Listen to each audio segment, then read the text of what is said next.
Today DICE dropped the somewhat awaited new Ewok Hunt mode, which lets players play a brand new mode that tells a tale of some Stormtroopers and a whole lot of creepy bloodthirsty Ewoks on Endor.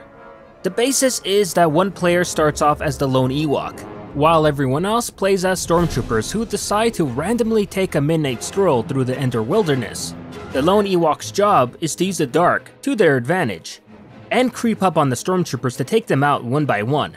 Each time a Stormtrooper goes down, a new player is spawned in as an Ewok.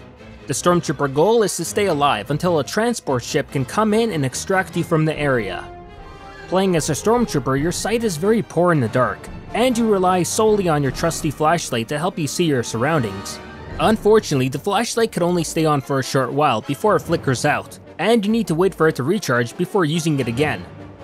I found a really important factor in deciding your survival is sticking with a pack of other Stormtroopers, as not only can you keep an eye on each other's blind spot, but if your flashlight dies, you can somewhat see what's going on thanks to the flashlights coming from your teammates. But the main thing to keep in mind with a group is to be aware of where it is at all times, as it's constantly moving, and I always see those players who either fail to notice that they've been left alone, or they're just ballsy and think they can survive by playing solo. Good luck with that, because without a group in this mode, you're as good as done. For me, the most fun is when you have to run to the extraction point, and then having to defend that point until the transport arrives, as that's when the action really happens, and all the Ewok players are forced to attack all at once.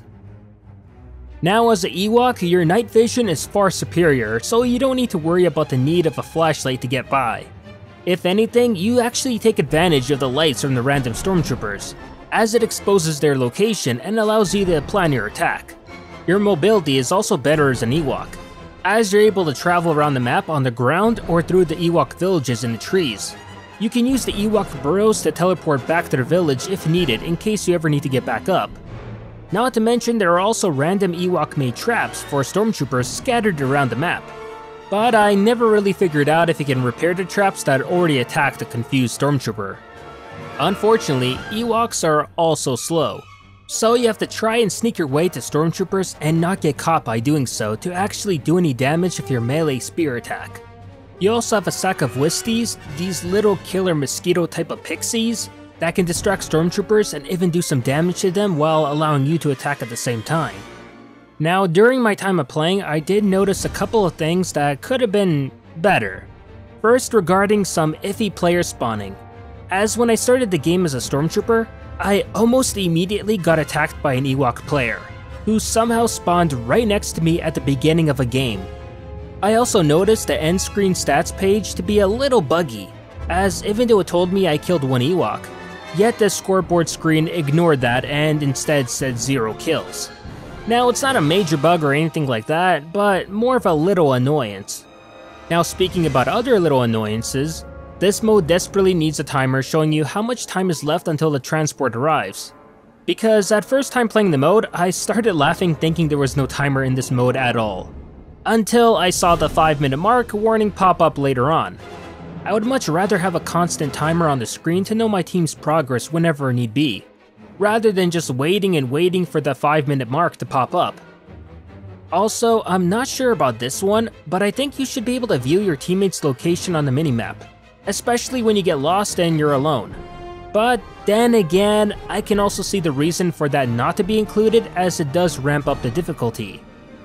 Overall, it's a fun mode. It adds something different to Battlefront than just the basic modes, which can get boring after a while. Also, we can actually kill Ewoks now, which is something people asked about in the previous Battlefront, where it wasn't possible and the Ewoks there looked like they were on crack. Ugh. But is Ewok Hunt enough to entice players back into the game who previously quit after getting bored of it? Honestly, probably not. If anything, this should make the zombie mode enthusiasts happy, as this mode feels very much like a product of that, but with a Star Wars spin to it. And honestly, I'd be really happy to see DICE one day maybe add a Clone Wars Hunt mode, where you can play as clone troopers versus zombie Geonosians.